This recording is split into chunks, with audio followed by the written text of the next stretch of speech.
Hi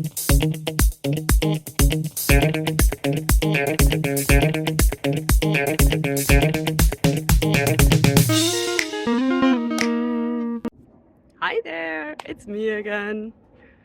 So you all probably recognize the plant that's behind me, right? So the question today is, what will happen if I touch it?